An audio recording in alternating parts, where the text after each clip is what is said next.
Good. I'm ready for this to be over. Yes, yes. All right, we are live. All right, folks, we're live. Find my agenda here. And so it is I'm going to make it 7:34. I do have a gavel. Call the meeting to order at 7:34. Let's begin with the Pledge of Allegiance. Pledge allegiance to the flag. United States of America and to the republic which stands one nation under God, indivisible, with liberty and justice for all. Okay. Sort of like getting a bunch of people to sing together. Okay, so we have, I think we have everybody on board. We have, certainly. I didn't see Nelson. Nelson's here. I see Nelson's name. Okay, I didn't So see him. I'll give him a present for that. Thanks. Hey, Jimmy. You're welcome, Jim, anytime. Okay, with that, let's begin with our usual agenda, additions, deletions to tonight's agenda. Yes, Mr. Loftus. Do you want to add it? Go ahead, Mr. Budney. Yes, I have a deletion. I'd like to make a motion to delete action item number 2, the excavation contract. We didn't have the contract ready for the board to see, so we want to take it off until next time. Second. Okay, moved by Trustee Budney, seconded by Trustee Bloetscher. Any discussion among the board? With none offered, those in favor of removing action item 2, the excavation contract, please signify by saying aye. Aye. Aye. Opposed? Aye. Okay, so I give that an all aye. That will be removed from tonight's agenda. Like to add, Jim, do you want to do the ad, or do you want me to get it? I'm not familiar with an ad. The permit package, it's added to the consent agenda. The waiver package? You can do it, Okay, because I'm going to be digging to find it. it's okay, well, I move that we add the Wayne County annual permit package to tonight's consent agenda. Second. Moved by the supervisor, seconded by treasurer. We do, it's our annual permit package every year. Actually, 2 of them had already been approved, but they sent us back the whole package. There's 4 of them on there. Street sweeping, road maintenance. Again, we do them every year, and they're not optional. So those in favor of adding the Wayne County annual permit package to tonight's consent agenda, please signify by saying aye. Aye. Aye. Opposed? Okay, that will be added to tonight's consent agenda. Other additions or deletions to tonight's agenda, please. Okay, with none offered, those in favor of approving the agenda as amended, please signify by saying aye. Aye. Aye. Any opposed? Okay, we'll move on. Tonight we'll we'll open it to brief public comment to tonight's revised agenda items. Any in the public wishing to opine or make comments on the agenda items tonight? Okay, I see none offered. Let's get right into tonight's agenda. Then we'll begin with the consent agenda. Mr. Treasurer. Thank you, Brian. I'd like approval of consent agenda 20005, which includes the Wayne County annual permit package, Wayne Township Board of Trustees, 20th of April minutes, check through May 15th, 2020. Approval 2020. Support. Okay, moved by Treasurer Van Oss, seconded by Trustee Budney on tonight's consent agenda. Is there any discussion among the board on the consent agenda? Okay, I see none offered. Those in favor of approving the consent agenda as amended, signify by saying aye. Aye. Opposed? Okay, no opposed voice. The consent agenda stands approved. Move right into tonight's action items. Mr. Budney, would you pick up action item number 1, please, sir? I certainly will. Motion, based upon the recommendation by the Department of Public Service Commission that the Grosse Township Board hereby award the township's 2020 dust control application to Big Barney's at a total contract price not to exceed $18,597.60 for the total of 2 applications. Or, Okay, moved by trustee Budney, seconded by treasurer Van Os. Seems like paying less than last year, Mr. Budney. Well, it is because the bids that came in was from Big Barney's, and it's for a calcium chloride, which is I guess I would say the usual type that is used on dust roads rather than the dust bond that we've been using. The company that we've been using since, I want to say 2011, did not wish to put a bid in this year, mainly because of the bridge situation. So they didn't give us any bid. So the bids came in for the calcium chloride. That's the reason for having a much lower bid. I would say, and I think, is Derek on the line? I am. Okay, I would say yes. The bid is for $18,597, which is much lower. In our budget, we budgeted $40,000. So this calcium chloride is more apt to wash off if there's heavy rains. So we have some leeway and could come back and ask for a third application if we needed it, and we wouldn't be straining the budget to do that. And Derek, I'm going to ask Derek if you have anything else to say on that. Just that we're looking at doing the application about the middle of June, and then the second one would be in the middle of August. Whereas as Jim had mentioned before, we did the 1 per year. We're going to be doing 2, and we've timed those to try to carry us through the summertime. Okay, well, this will give us an opportunity to evaluate how effective the calcium chloride is.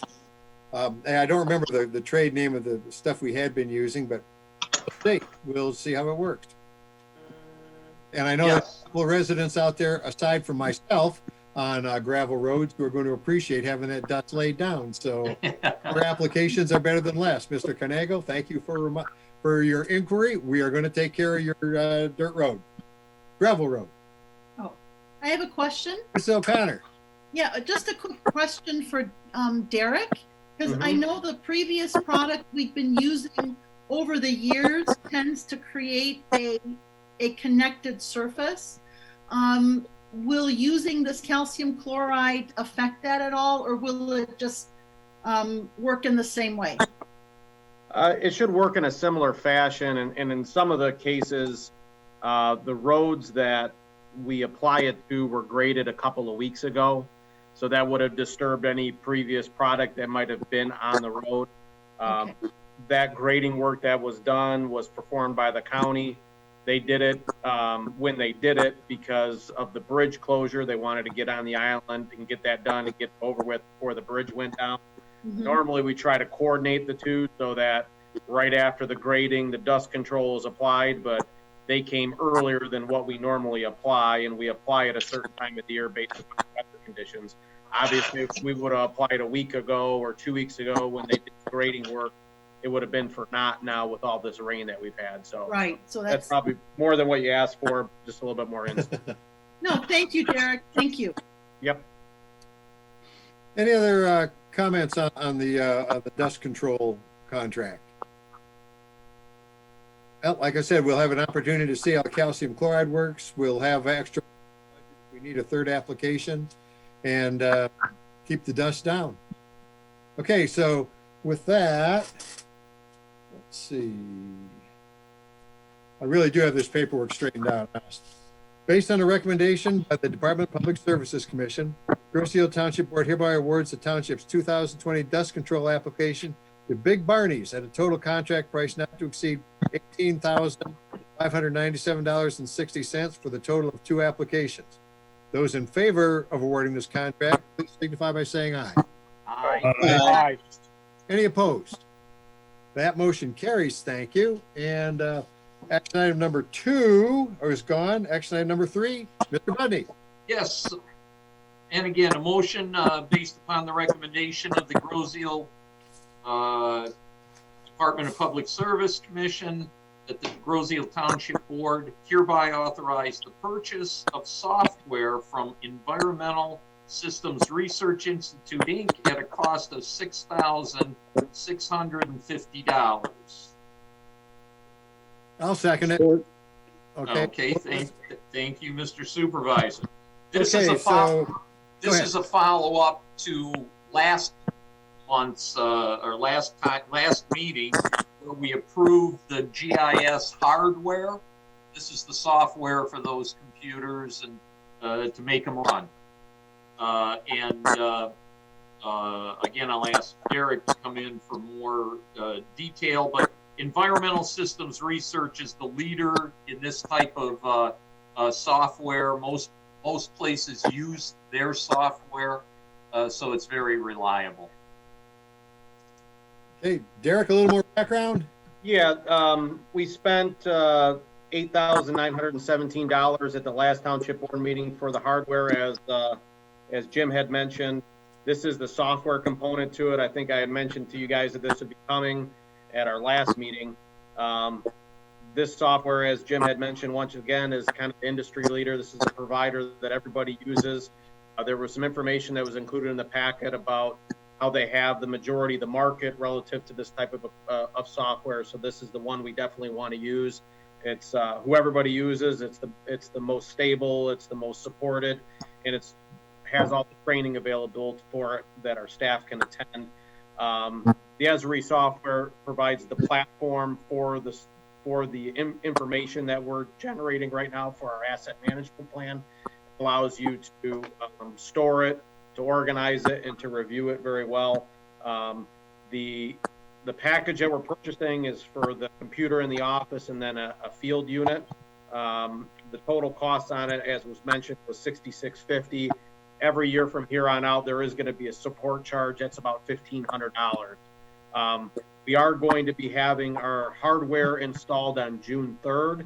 So if this gets okayed tonight, we'll go ahead and call Esri tomorrow and then have that license or those licenses available for when the hardware is installed by Cygnus on June 3rd. There was a lot of information that was provided in the packet about what the capabilities are of this software. I know it was a lot to take in, but I at least wanted to have it for you so you could kind of see what we're buying. We definitely had it, Derek. I didn't want to build the system, but I plenty about it. Hey, Derek, I did want to emphasize that is if you even browse through it, you can see that there's much involved here. It is a very detailed program. I think you received 100 pages or so of its capabilities, so there's plenty to look over. So yeah, that's what I have. What I consider the 2 salient points are, it's not optional. We have to have an asset management program. This is probably the best way to organize and structure an asset management program. Obviously it works for many communities. And the second point is, if we can find points of infiltration in our sewer systems and stop them and stop processing rainwater and runoff, that doesn't have to go through the sewer system. This thing might pay for itself, but we have to do it, and I think it's going to be a real asset to the community. It has the potential to be a real asset to the community. So I'm glad we're going this route and ready to get this thing moving. Other comments? Also worth mentioning, this is for the sanitary sewer system, but this system has the capabilities to put all of our utilities on it. So that includes water as well, which we could do down the road. But really, it provides a nice platform, as you had mentioned, Brian, to provide our information in a usable format. Okay. Mr. O'Connor? Yeah, thank you. Derek, who on your staff will be trained and will be using this the most often? So myself, I'm already trained, and then George and John will be the other two. And they were supposed to go to training in August, but hopefully that can still continue. The classes are fairly small, so hopefully they can figure that out. But it'll be the three of us. And actually, John and George are already partially trained, at least in the data collection end of things. They'll just have to work on the in-office stuff. And I can walk them through it. If for some reason they can't get into the training, I can give them just a basic level information about how to use the system based upon my experience. But that's the plan right now. It'll be the three of us. Okay, thank you. Other questions, comments? Okay, with none offered. Let's see, I gotta sort out my paperwork, get my glasses, and based on the recommendation, Grosse Department of Public Services Commission, Grosse Township Board hereby authorizes the purchase of software from Environmental Services Research Institute Incorporated at a cost of $6,650. Those in favor, please signify by saying aye. Aye. Any opposed? Okay, with no opposition, the motion carries. Again, thank you, Jim. Thank you, DPS Commission. We'll move on to action item number 4, which is me. I get the fun stuff. Let's see. I know I'm not supposed to wet my lips, but okay. The 2020 Summer Tax Levy recommendation is that the Grosse Township Board of Trustees will levy on the taxable value of said township for the year 2020, the tax billing period of summer 2020, a tax of 4.000 mils on the taxable value thereof, said value being $641,334,851. Support. Okay, thanks, Jim. Okay, moved by the supervisor, seconded by trustee Budney. The background is that this is on the summer tax levy. I mean, we split up the about 14.5 mils that the township levies on an annual basis. And these 4 mils go on the summer tax. This is paying off the sanitary sewer evaluation system debt from the sewer reconstruction project around 2000, I guess is when, or thereabout, was when it was going on, and it seemed to go on forever. But the good news is this debt millage expires in 2021, and we're required to levy the millage to fund the debt payment due each fiscal year. The annual summer tax bill collects Wayne County operations millage, approximately half the Grosse Township school millage for 2020, and the state education tax millage of 6 mils on top of this 4 mils that we're collecting for the SSES. Any comment from the board on this, other than we're looking forward to getting it paid off and getting it off our residents' backs? Amen. Yes. You know, it won't be that long where so many mills are dropping off. We're going to have to just swing the bridge to keep people from moving here. Well, Brian, yeah, and this is a side comment, but I don't think people look at this, but when you break down our millages, the Grosse's total millage is like 14 mils. The county's total millage is 17, and the schools is 29. And they always say we're the ones that have, are killing them with millage. Yeah, and most of those are voter approved. Yes. Exactly. Exactly. So I think with that's that, a key. yeah, I will say to the residents, I think you've made good decisions on taking these financial burdens. This one, it had to be done. The sewer system had to be fixed. So, and it's going to be. This is the way we're paying for it.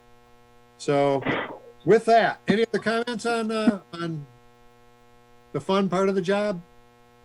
Okay, with none offered, those Grosse Township Board of Trustees hereby resolves that there be levied on the taxable value of said township for the year 2020, the tax billing period of summer 2020, the tax of 4.000 mils on the taxable value thereof, said value being $641,334,851.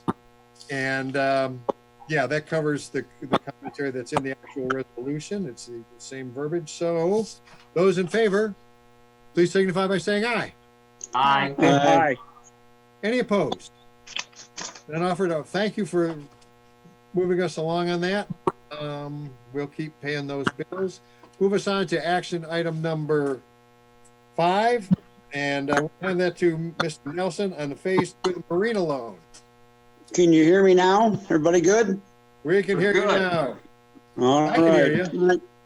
I'd like to make a motion from the CRC for a loan request for Phase 2 of the Marina dock repair with Hearst Marine not to exceed $75,000. Support. Okay, moved by Trustee Nelson, seconded by Trustee Budney. And I assume, Jim, you're going to have Miss O'Farrell. This is complicated. It's kind of a moving target. Mm-hmm. Yeah. Do you want me to read the there history is- and purpose? And I'm going. Do you want to cover it, Jim, or do you want to have Miss O'Farrell? Well, Jim, go ahead. She's there, I'm gonna read the history and purpose and explanation, and then and you just muted yourself. That's one way to get out of it. by Township Board on 4/2020, the docks at Water's Edge are scheduled to be built up due to the high water levels. The project of building up the docks will allow patrons to safely access their boats without trudging through thigh-high water, along with being able to utilize electrical outlets safely. Since the preparation of the bid, documents to see reigns, the state has been hit with a pandemic, COVID-19. To justify this project, certain phases will be set in place with financial observation guidance from the finance director, township manager, and the township treasurer. Their money spent are based upon demand of service at the marina. Director Kim O'Farrell, Dock Master Greg Phillips, and Hearst Marine will work together to implement a plan not to exceed expenditures of $50,000 per request for the demand of the summer dock slips. The project is to utilize revenue intake by a safe environment for our customers. Phase 2 on April 22nd, 2020, Hearst Marine, Pfeiffer's Incorporated subcontractor, and Riverside Electric met at the marina to discuss the phase approach plan in full detail. I requested the following costs for period 2, 3, and 5. Hearst and Riverside submitted quotes in the area attached. The loan amount of $75,000 for the rec department and $50,000 from the rec budget plus 75 from the loan, total 125, will cover piers 2, 3, and 5. Financial impact, loan amount $75,000. It's 5 years. It's $15,911.88 per year. That is at 2%. Okay, Kim. go ahead. Miss O'Farrell, if you can fill in any, what you think are any of the blanks. Jim read it, I tried to, I put the first phase was the 50,000 on April 20th, brought it to the board. That is coming directly out of the recreation budget, and cash carryover dollars. And then as we went to phase 2, evaluation on piers 3 and 5, and that is why we are here tonight. The board, you have the entire estimate. I spoke to several of you independently and went through the plan with you individually. So I'm pretty much open for questions, and I do kind of have a timeline that I'll share on. Yes, we are a little behind on this project. The RFPs went out on March 12th. The bids were due April 2nd in the middle of COVID, and how do we get the bids where they're supposed to go? Brian, Phil, and I opened the bids together on the 8th of April. And then on April 20th, we awarded the bid to Hearst. And then we had to revise that.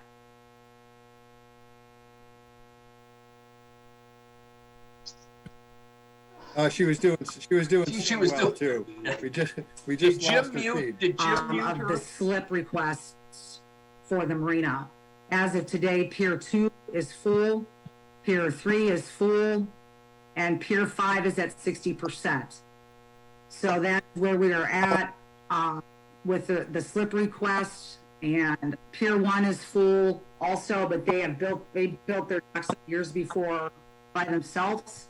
I think we have maybe 2 slips open on Pier 1.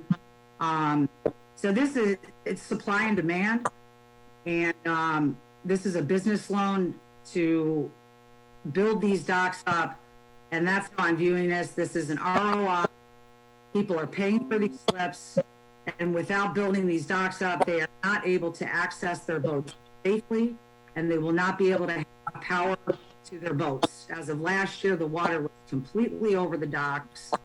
And we were not permitted to turn the electric on. I came to the CRC and said, what can we do to help these people?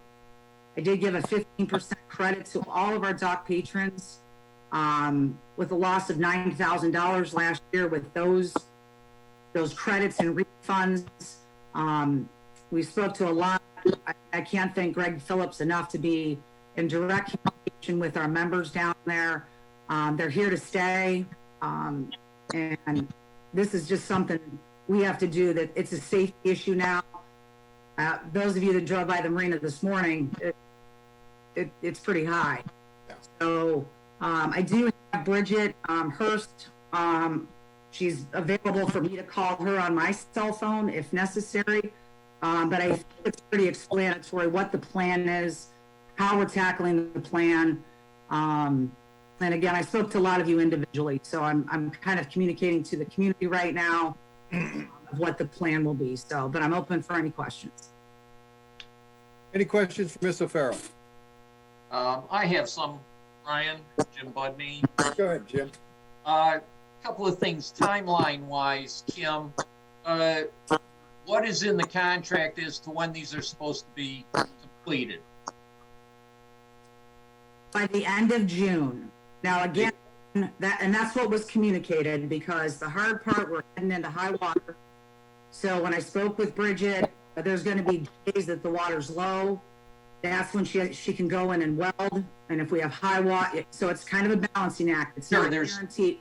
Right. Right. There's things that are out of our control. Correct. But right in the contract, it's supposed to be completed by the end of June. That's correct. Okay. Is there anything in this plan, like I drove by today, the water was up to the refuge containers. The water is over, it's covering the parking lot.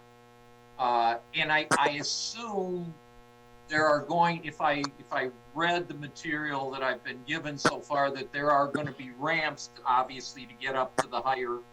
That's correct. Is that going to be enough, or are people parking in water, walking in water to get to the ramp? Obviously, that the parking lot, we've discussed it. If we were in a situation where we were back in January, the original plan, was to budget $180,000. I spoke with Treasurer Van Oss about a game plan to do an entire makeover, and we discussed the parking lot. Right now, we're in that give and take stage, unfortunately, and I think most everybody at Armory understands we can only do so much with what we have financially. So, but the ramps, yes, if you park your car, you may end up trudging through some high water, and based on your people wanting the docks, they're aware of that. I mean, I think they're aware. We did it last year. We had it. We had the same situation. One day it could be dry, the next day, a couple inches of water. Everybody's got boots. Yeah. Okay. So. Okay. The next is, the usual area I go into, fiscal. Why can't, we were told at the last meeting when we passed this that Rec was going to take care of everything. And I understand because of COVID, because we're all our departments, except, well, I wouldn't say all, some are probably making more money than they would because of COVID, but you're certainly not. So I can understand how you want to hold back, but why not a little more from rec and a little less on loan? Because as far as the current cash carryover that we currently have, I see Ann is on here. It would be financially responsible for me to take every dollar that I have in my cash carryover and dump it into one pot with all the different the cost centers that we have under recreation.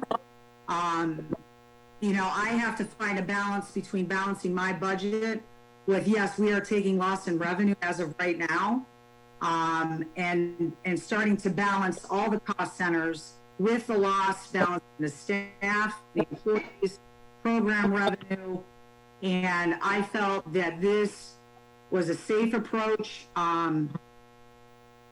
That you got to balance it somehow. Yeah. So how much of that reserve that you have, do you feel you're going to need that whole 225,000 or 200,000 to balance out the rest of the departments? Well, the balance as of when I spoke to Ms. Darsnick the other day was roughly between 130 and 140. And yet we'll probably need as much as I can to assist to finish the. Okay, because last meeting it was like 225. What, if I may ask, what was the huge? I was not present at the last meeting, so I'm not sure what number was presented. So again, I'm reaching out to Ann. I can only get that number from her. Jim would have it because he spoke about it. He's the one that told us. There were some outstanding refunds that we had to do with Island Fest. Some refunds. I know Ann was trying to finish things off, and that's currently where we're at. And Ann, you can chime in if that number has changed. It's 130. You said you approximately 130 is what you have today. That is correct. Yeah, that changes some things in my mind. Okay. And I'm gonna just throw this out because this is what I was gonna suggest based on the 225. That we could go with the $75,000 loan, but wrap the ice rink into it, so that you're really net money that you get out of the 75,000 loan would be like 42. But in 5 years, everything would be paid off. But that isn't going to work. That isn't going to work with your number. Well, the ice rink loan is an escrow account. It's from what I'm told. I was not here, Jim, and you know that how that was designed. I have made sure that every year I have put $3,000 towards the ice rink, and I'm paying it off slowly. I don't want to get into an ice rink war because that was here before I got here. My goal is to get approval tonight from the board. And with the that's the goal for tonight. Kim, if 130 is what your reserve is and not 225, that makes sense. So that's where we're at. Well, that covers. That's all I have. Yeah. Thanks, Jim. That covers plenty. You have reservations and deposits on pretty much all your available slips. I guess Pier 4 is going to be a future consideration, if at all. Yeah. Yeah. I'm sorry, Brian. I do have one more question, and that's how are you gonna pay off the loan? What funds are going to be used? How are you going to pay the loan? The same way that we conquered the seawall payment, that fell off last year. The principal payment was put into the budget, and it's actually showing in the current budget that was presented and approved by the Township Board at 24.2. This loan is at 15.9. So that would be, it's the same payment set up as the seawall was set up years ago. And, yes. And you never had any problem with the seawall payment? no, that was Okay. paid off. Mhm. Okay, thank you. Okay, again, as I was saying, you have reservations and deposits on, you've taken deposits on Pier 2. Are you taking deposits on, 3? We're gonna begin to take, because a lot of, they are booked. We have a lot of deposits on 2 and 3.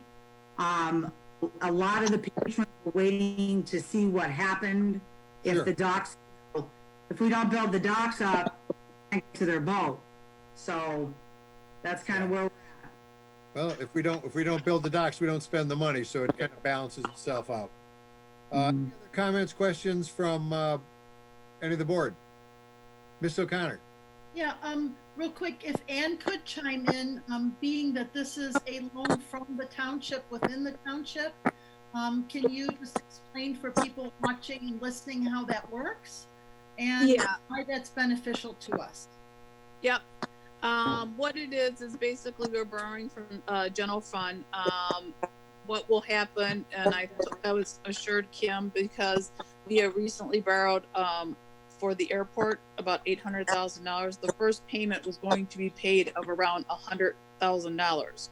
So we're actually breaking even as far as her taking that $800 and then just extending it out. We felt that her payments, she will easily be able to cover. So, and hopefully if things get back to normal, that she could even pay off that loan quicker. And so that's what we hope with the airport too. So even those loans are out there, it's just, it's money that general fund had. We're actually making more interest in general fund at 2% than we would sit in the bank. So we might as well loan it to ourselves. So that's been done many times in the past. And Thank you. Yeah. if I may ask a quick question, and this is more of a general question, but just, Okay. I know I've been approached and people have said, oh, the general fund's like a piggy bank, everybody's taking out of it. And how much money do we have in there? And the loans are not the better portion of that Oh, no. bank account, are they? No.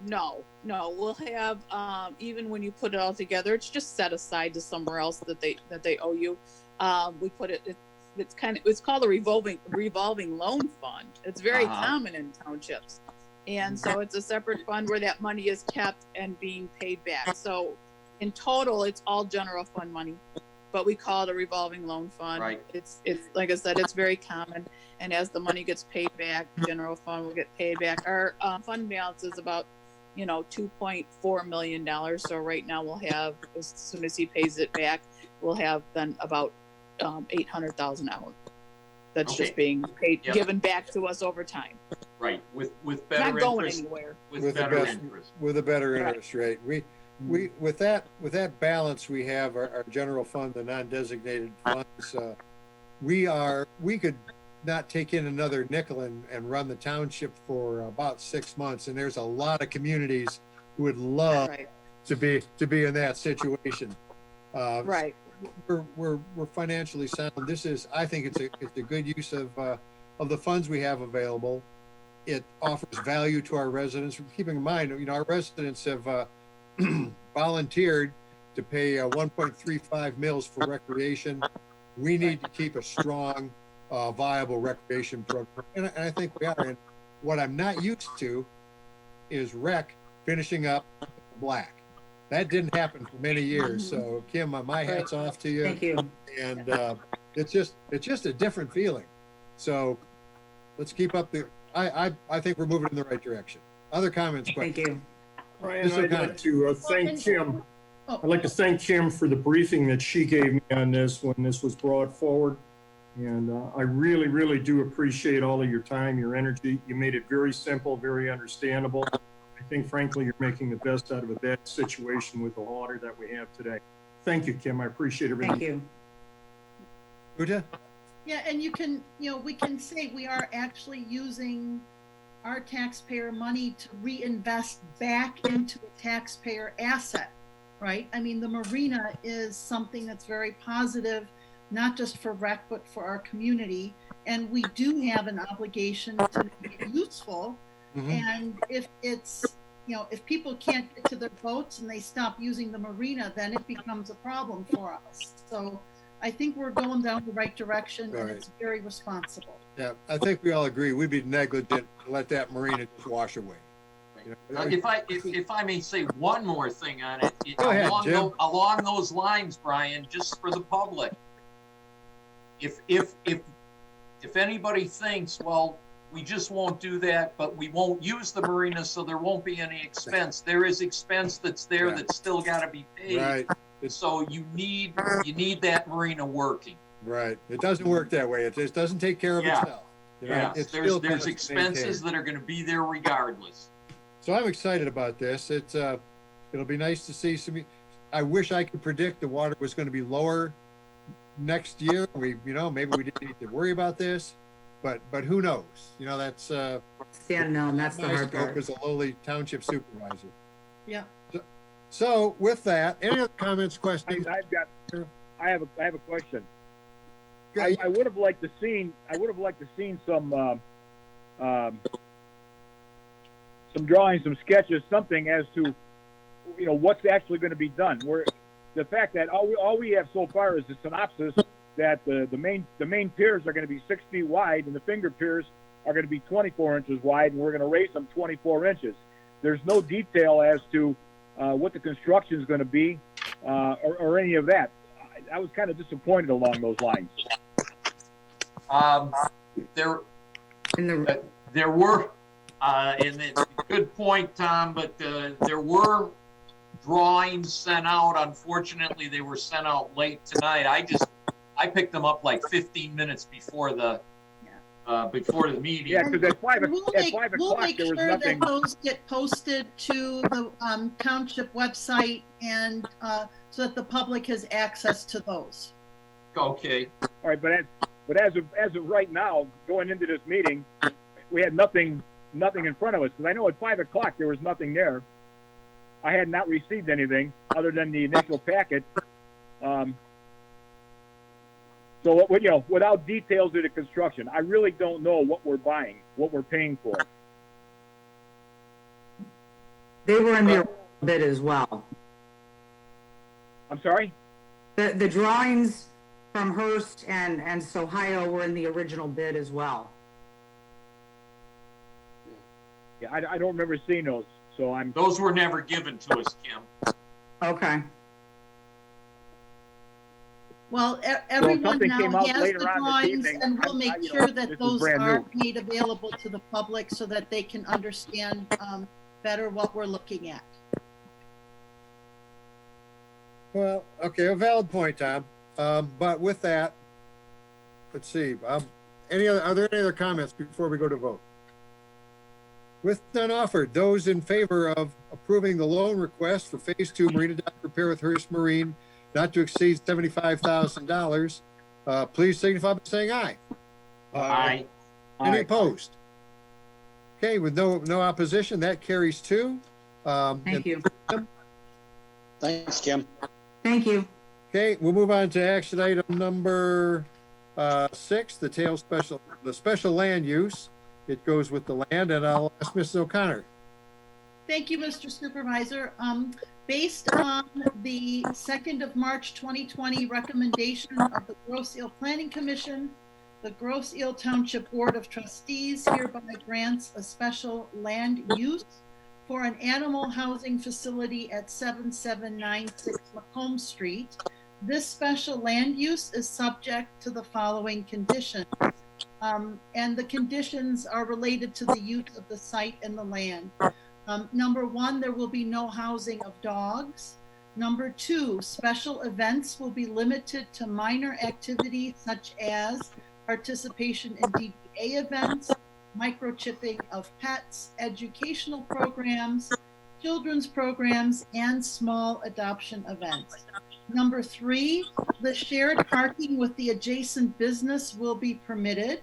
Overflow parking will occur on public lots east of 7796 Macomb.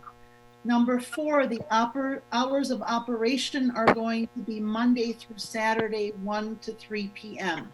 Number 5, staffing minimum of 1 person daily. Additional staffing and hours may be permitted for special events. Number 6, Current licensing under the Michigan Department of Agriculture and Rural Development will be maintained at all times. Number 7, the veterinarian of record is Island Animal Clinic located at 8117 Macomb Street. Number 8, refuse will be removed using weekly curbside pickup. And number 9, other restrictions and conditions as determined by the Board of Trustees. I second that. Thank you. Okay, moved by Clerk O'Connor, seconded by Trustee Bloetscher. So just to give the quick history, purpose, and explanation, the Board of Directors of the Animals Island League Shelter, also known as TAILS, revised its bylaws and Internal Revenue Service filings in February 2017, and it severed its relationship with the Grosse Animal Shelter, which is the Township Animal Shelter. TAILS is requesting a special land use in order to pursue its new mission as an animal housing facility for cats and kittens in the facility on Macomb Street. They came to the Planning Commission earlier this year and made a proposal for the site. The Planning Commission had a public hearing. Brian Borden, our township planner who is on this meeting, can also give a deeper description of the process, but the Planning Commission approved this unanimously, and as Supervisor Loftus mentioned, the special land use goes with the site, the use of the land, and so in future purposes, that site will be available to be used as an animal shelter. So Brian Borden, would you like to add to what I've just said? Absolutely. Mr. Supervisor, if it's okay, I just had a couple of comments I'd like to put forward, and then I'm here to help with any questions or comments you may have. I did notice on the participant list that there's at least one TAILS representative on the call as well. So if you have anything specific for the applicant, then certainly they will be able to assist as well. So Derek, Dale, and Uta asked me to participate tonight in large part because it's been several years since we've had a special land use request come in front of you. I was actually surprised. I looked back at my files, and it's been at least 5 years since we've had a special land use that's been in front of the board. So procedurally, Uta did cover some of it, but special land uses are regulated by Article 22 of your zoning ordinance. Procedurally, the Planning Commission is the starting point for special land uses. They are required under the Michigan Zoning Enabling Act to conduct a public hearing that is noticed in both the paper as well as direct mail to surrounding property owners and residents. As noted, at the March 2nd meeting, the commission did conduct that hearing. I believe in your agenda packets, you should have had a findings of fact notation from the commission. And per that document, there was one resident in attendance that evening beyond the applicant, and that person did speak in support of the special land use request. After that hearing, the commission voted to make a recommendation to the board to grant the request. There were conditions attached to that to ensure that the special land use criteria of section 22.3 were met. In the time since that action, the applicant did provide supplemental information. They did confirm many of the items that Uta included in her motion, such as confirmation that they would not shelter dogs, a better description of the special event, the need for a state license, and then confirmation of their veterinary affiliation, all of which are essentially requirements of the ordinance and/or were conditions the commission felt necessary to uphold basically the intent of the ordinance and really the purpose of special land uses. So under the ordinance, the Township Board does have final review and approval authority over this request. So this really is here for your consideration tonight. That's kind of the process in a nutshell. If there's anything I can assist with, I'm happy to do my best to help. And if not, as I mentioned, I do at least see Ms. Schaller, who spoke on behalf of Tails at the Planning Commission meeting, is on the participant list. There may be some others that are listed as phone numbers, but they could certainly offer up any specifics of their exact operation that you may have questions on as well. Thank you. Okay, Brian? any questions, comments from the board? This has been a long time coming. I know they've got, Tails had put I think put a 2-year lease on the building, so generated some revenue for DDA, which always helps. Comments from the board? I've got a question for Brian. Brian, can you hear me? Yeah, oh yeah. Absolutely. Okay, I'm sorry, I'm on my telephone here, problem with Zoom. Could you just explain why the, would it be item number 4, the Monday through Friday, 1 to 3? That just seemed a little unusual. Could you explain why that was, limited to those, just that few of hours? That was a Tails decision. They provided the planning commission with their hours of service. I believe he Okay, said it just seemed unusual. Monday through I didn't Friday. see it. The motion says Monday through Saturday. Yeah, Monday. I mean, I'm sorry, Monday through Saturday, 1 to 3. It just seemed that it was restrictive. I didn't know the reason. I didn't know the reason why.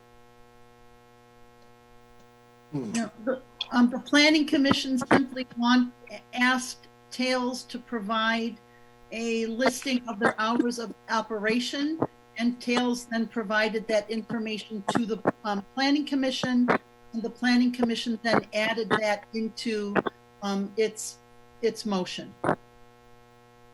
Right, It was that's, not I mean, meant that's to be fair. I just restrictive. didn't understand why the restrictive hours. It's not meant to be restrictive. Those are the hours that, and Laura can speak to this, she's on the meeting. I believe these are the hours that Tails wishes to be open. I got no problem with that. It just seemed unusual. Yeah, that wasn't our constraint. That was what they requested. So.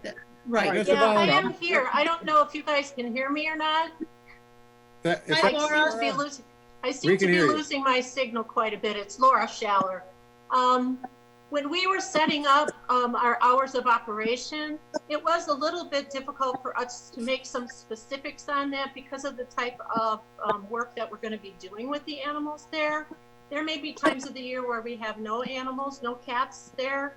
There could be times where we, have, 5 or 6 that need care and are available for adoption. So our office hours have basically been from 1 to 4, Monday through Friday, and then our extra Saturday hours for any events that have pretty much been on Macomb Street.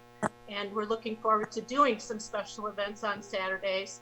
So we're not really trying to restrict tightly or diminish our hours of operation. And in the future, there's a possibility that we could, see that we need to expand them by an hour or so. But, this isn't the type of a business that, that's going to be a 9 to 5 or a 9 till 10 o'clock at night or those types of things. It's a small, a rescue operation for animals. And so things are subject to what we have and what needs our care. So that's why we just stuck with our hours of operation that we currently have. And in the future, if it looks like we need to, to adapt them, we'll reach out to you and see what we need to do that. Okay. All right. Again, I'm Very just good. curious. Thank you, Laura. Thank you, Laura. Thank you. Okay. Any other comments or questions? Okay, Brian, thank you. I'm sorry, Uda, did you have any? I was just going to conclude that one of the planning commissioners at the original meeting that we had on the topic basically said, it's sad to say, but in these times, we can't really have enough animal shelters. And so it will be very good to have another location available to residents for cats. Very good. Okay, with that, based on the, and we read all the criteria, but based on the, put this into a motion, based on the March 2nd, 2020 recommendation of the Grosse Township Planning Commission, Grosse Township Board of Trustees hereby grants a special land use for an animal housing facility at 7796 Macomb Street, subject to the conditions previously read and discussed. Those members of the board in favor, please signify by saying aye. Aye. Aye. Any opposed? That motion carries. Thank you, Mrs. O'Connor. Thank you, everybody. Thank you very much. Okay. Let's see, moving on. That completes tonight's, it does complete tonight's action item. That'll move us on to reports, and we'll start with Clerk's report. Madam Clerk. Thank you so much. I feel really fortunate in a way to be the first to give a report. This has been a tough time to be planning an election. Mr. Friel, our deputy clerk, and I have been working, trying to keep up with what's coming. There is at this time no clear decision from the state whether or not townships and cities can go ahead with an all-mail election. They're basically suggesting we talk to our council to see, if it makes sense for us. And so Deputy Friel and I put our heads together, and we really thought, no, I think, we're allowed to do a no excuse absent ballot. So that means that anybody on this island who wants to vote by absent voter ballot can. And we weren't going to risk any future legal action by just going ahead without state direction and mailing a ballot to everybody. So that being said, late next week, Deputy Clerk Friel is going to start sending out absent voter ballot applications to the nearly 2,500 people on our permanent absent voter list. If you would like to receive an absent ballot or would like to be added to the permanent absent voter ballot list, just give our office a call. I understand you can also sign up for that on the Secretary of State's website. So bottom line, if you are uncomfortable or feel that it would be putting you at risk to go to in-person voting, please contact our office and we will make sure that you receive an absent voter ballot. The mail is another issue in the sense that sometimes mail has been delayed now. And so the sooner you make these applications, the sooner we can mail you your ballot, the sooner you return your ballot, the better it will be. We are also going to continue recruiting. I think I've got some feedback.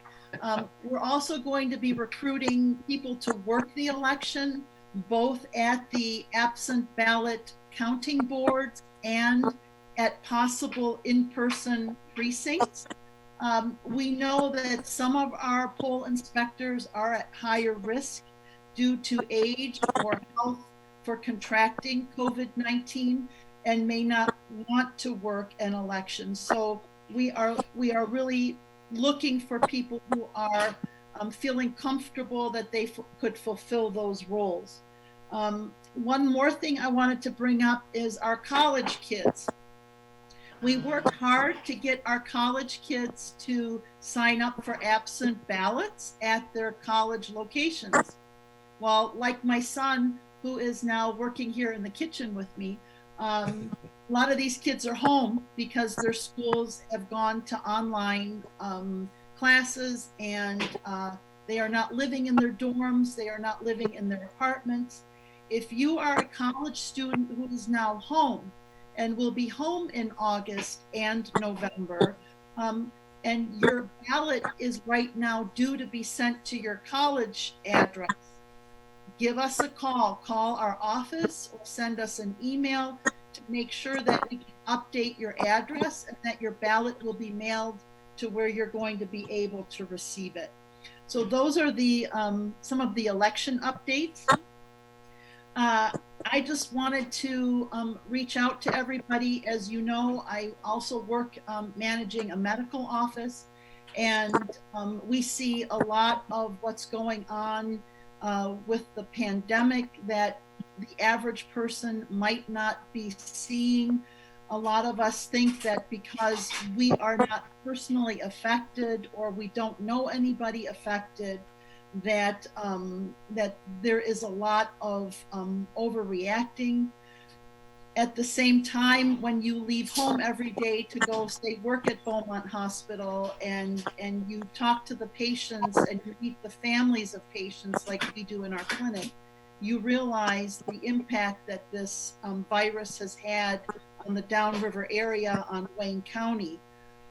In particular, there was a time that Michigan was third in the country for active cases of COVID-19. The good news, I think, is that what has happened during this crisis, especially in a community like Grosse, is that so many people have come forward to do good things, to reach out to each other. And I know Kim O'Farrell, our rec director, has been one of those persons, working with our seniors, working with even our golfers, making sure people have safe access to the recreational activities that will help them get through this. Mr. Bloetscher is going to give us a very good report on a project put forward by the Grosse Health Organization, a group of doctors that just basically got together and said, what can we do to help? We have a group of high school students trying to manage what has not been a really exciting senior year for them to make their graduation special. Again, kids coming forward to say, how can we make what we're going through better? And I'm feeling really empowered by that we have a community that is resilient and that is creative and that can do these sorts of things in bad times. So I'm very, very pleased to be a part of this community, and I want to thank all those people who've participated. And with that said, I'll give the floor back to Supervisor Loftus. Thank you, Madam Clerk. I think you voiced how a lot of us feel seeing all that's been going on. Anyway, Mr. Treasurer. Yeah, thank you, Brian. First off, I want to thank Kim, the extra job been doing seniors, also and in our state finance. They're showing up. We're getting our bills paid. We're processing the payments in a timely fashion. Through some very stressful times. I, like everybody else, is very anxious to see the new norm. We don't know what it's going to be, but it's got to be better than what we got. So I think we'll all stretch forward and hope that comes sooner than later. I'd like to thank Trustee Bloetscher. This movement for the doctors and the Grosse Health Organization, test all of the residents is a wonderful thing. And I'm sure it gives a lot of people a peace of mind. So with that, stay home, get your exercise, and hopefully the new norm will be here soon. Thank you. Thank you, Mr. Treasurer. Move on to Trustee Liaison reports. And well, you're first on the list, Mr. Bloetscher. Thank you, Mr. Supervisor. I have 4 reports tonight. The first is with Bicycle Pedestrian Advisory Commission. We're going to try and have a Zoom meeting this Thursday. The good news is we're seeing a lot of heavy bicycle and pedestrian traffic on the bike paths. It's wonderful to see so many people out there. Last summer, this time, I was used to seeing maybe 8 or 10 people on the way to work. And now in my travels from my home to my office at the airport, we're seeing 24 people each time coming and going. It is just wonderful to see so many people out there. Like Ted, I wish it was under better circumstances, but it is a terrific opportunity as the weather breaks. Hopefully the rain stops very soon and we get a chance to do that. I also sit on the Greenways Open Space Committee. We have had a tremendous amount of trail use. Good news and bad news. Trails being well used, particularly across from Meridian Elementary. The bad news is it has been so beaten up with so much traffic. People are stepping off the trail and creating their own side paths to it, and we hope to address that when the weather breaks as well. But it is good to see so many people out and about.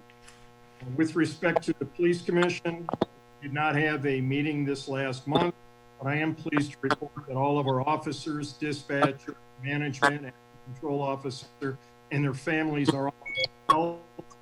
Chief Warnick put into place some very good social distancing. We have minimal amount of contact inside with people inside the police department that are employees. Certainly the public that have need for services are free to call. 676-7100 is the emergency number. You can be directed thereafter. The big thing is everybody is healthy and everybody is doing well. And with respect to the COVID-19 testing that we've done on May 2nd and May 9th, I want to thank Chief Beaudry, Chief Warren, as well as Deputy Chief Harden for the hard work that they've put in, made things possible. And with that, I'd like to give the community a bit of a timeline to explain how we got to as many people being tested the last 2 weeks as we have and how important that testing is. First of all, I received a phone call on Thursday afternoon from Dr. Holly Janeski. She had been referred to me from the Grosse Golf and Country Club, John Paul, as the manager. Said, hey, give Carl a call and see what he can do about testing. Holly related to me a vision that she had while she was watching Dr. Fauci give a nightly report and said, I really think that as doctors, I'd like to try and do more and see if I can't get the Grosse Health Organization involved in doing some testing. John Paul had her reach out to me. We had a brief conversation. I asked Supervisor Loftus if we could meet with Dr. Janeski and Dr. Price the following morning. And in fact, we met with her very shortly thereafter.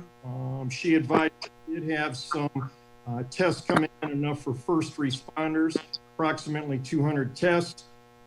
Dr. Janeski, Dr. Price, Mr. Loftus, and I met at on Friday, May 1st, and she indicated she had the test and she had enough to do first responders. So we met with Mark and Rusty and Brent and asked them to go ahead and put the notice out to all of the fire, all of the police, the auxiliary, and their families were invited to do testing behind the public safety building on Saturday, May 2nd.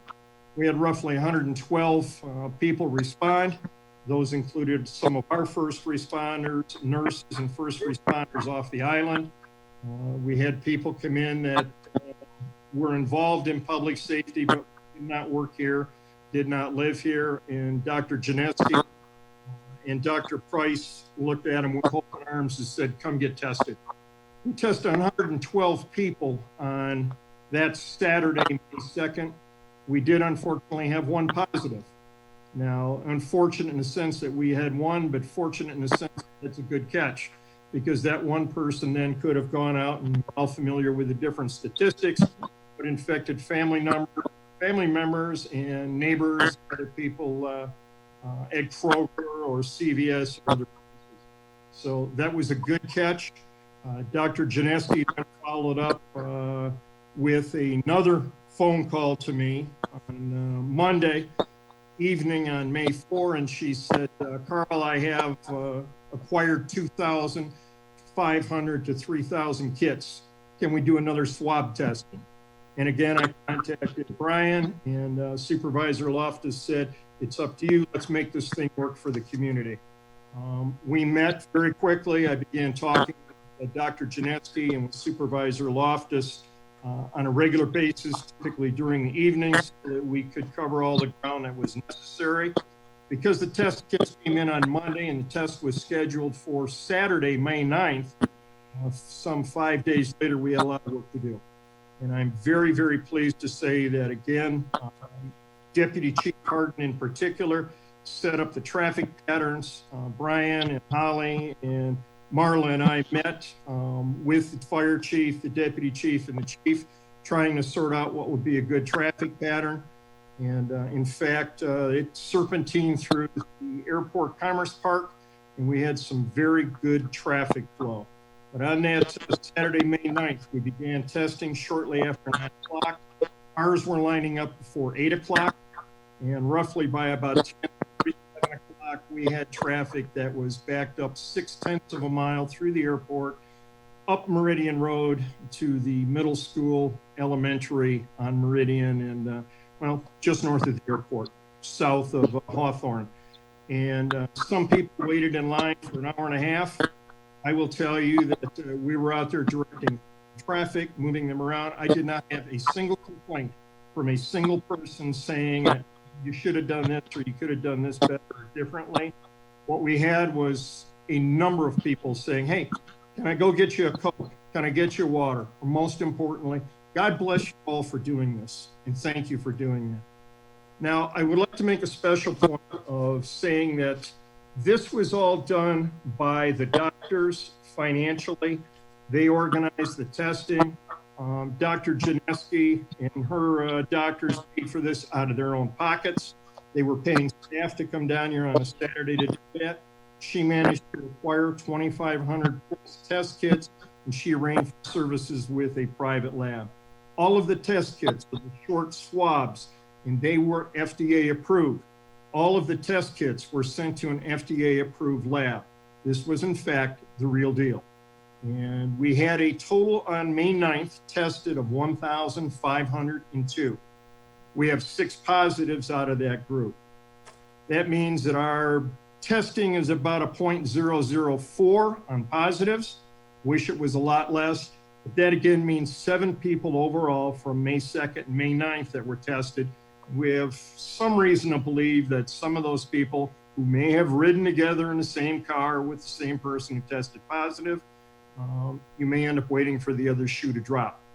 Now, everyone who has been tested as a result of this program from Saturday, May 2nd and Saturday, May 9th, if you have tested positive, you have been contacted. The doctors are looking at doing contact tracing so that they can find out who you live with, who you've worked with, and who you've been exposed to this COVID-19.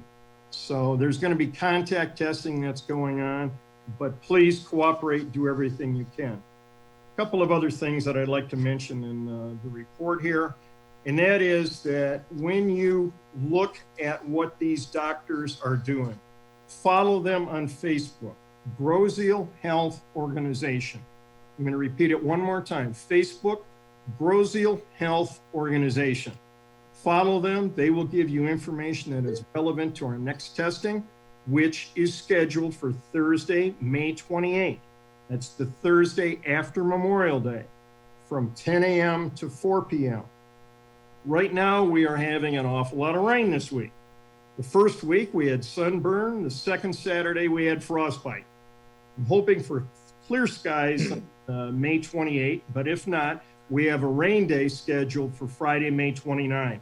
Doctor is concerned that if we have any of the test swab samples come back with a raindrop, that may give some kind of contamination that's totally undesirable. So if we can look at everybody, again, coming out Thursday, May 28th, from 10 a.m. to 4 p.m., again at the north side of the Airport Commerce Park. You'll see the signs again at Meridian across from Rucker Road. You'll enter from that way. Come on in and get tested. It is entirely painless. I did it. Supervisor Loftus, I know you've done it. And Clerk O'Connor, I think you've probably done it. It feels a little strange, but it is something that is very worthwhile, and you need to know whether or not you're active or if you are going to be able to socialize from an appropriate distance, as we all been taught, without having concern that you are at that day and time active. Now, a couple of other things again. The cost for all of this is being borne by the doctors. There is not a penny that has come out of the township funds. It's not a township organization. It's not a township run project. I view it similar to the Simpsonian or to Emily Schaller's cystic fibrosis. We are providing the support, we're providing the land, and we're hopefully providing space for a lot of people to come out and be tested. This is Dr. Janeski, Dr. Price, and the Grosse Health Organization that are doing that. Now, a special shout out, and I want to say thank you for all the people that have worked on this. I have been privileged to be involved in this project as a result of a phone call from somebody that I did not know 3 weeks ago. But she has a huge heart, and she's put together a number of volunteers to come out and help.